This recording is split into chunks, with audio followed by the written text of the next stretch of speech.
Yang terpendam membuat seorang pria tega menghabisi nyawa sahabat perempuannya. Jasad korban dibungkus plastik dan dibuang ke bawah kolong tol Becakayu, Bekasi, Jawa Barat.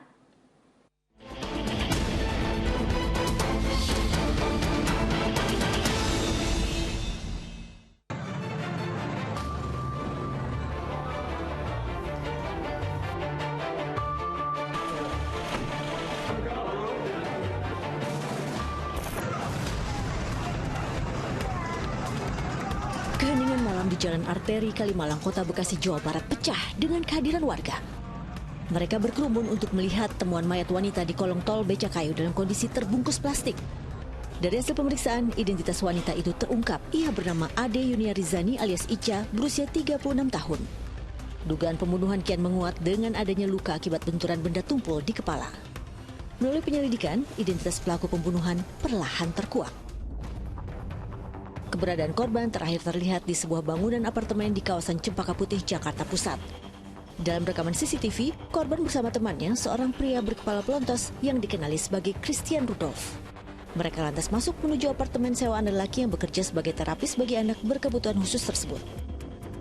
Petunjuk penting lainnya didapat dari CCTV yang merekam kejadian sekira 6 jam kemudian. Christian membawa troli berisi setumpuk barang sambil berbincang santai dengan penghuni lain dalam lift. Padahal, kala itu jenazah Ica disembunyikannya dalam troli tersebut. Polisi pun menetapkan Christian sebagai tersangka dengan jeratan hukum untuk pembunuhan berencana.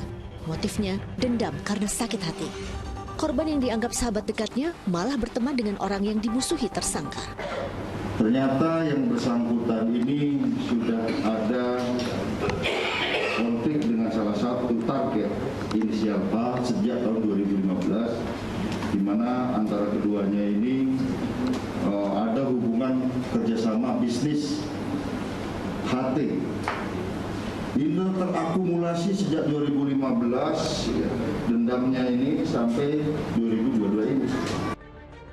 Ya, awalnya tersangka menargetkan orang yang dimusuhi tersebut untuk dibunuh.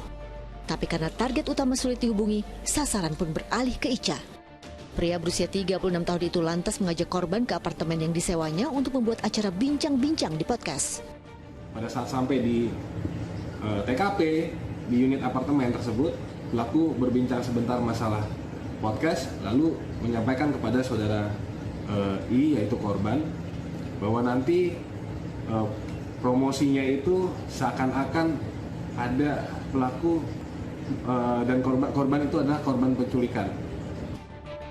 Padahal skenario untuk acara podcast itu hanya tipu daya. Dalam kondisi terikat, korban dianiaya tersangka hingga tewas. Barang berharga milik Ica seperti uang, laptop, dan perhiasan juga diambil. Untuk menghilangkan jejak, pelaku yang telah menyimpan dendam lama sejak 2015 membungkus jasad sahabatnya itu dengan plastik yang sudah disiapkan. Ternyata pelaku ini memang sudah mempersiapkan, merencanakan bagaimana cara membunuh daripada korban ini. Yang sebelumnya ada persesuaian keterangan yang bersangkutan dengan bukti digital yang kita periksa.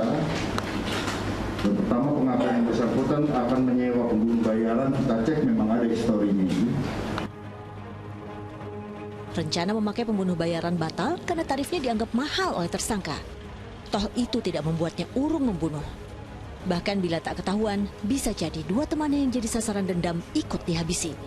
Untuk memastikan kondisi kejiwaannya, polisi membawa tersangka ke Rumah Sakit Polri Kramat Jati, Jakarta Timur. Polisi telah menyiapkan jeratan pasal pembunuhan berencana yang ancaman hukuman maksimalnya adalah hukuman mati. Tim Liputan melaporkan.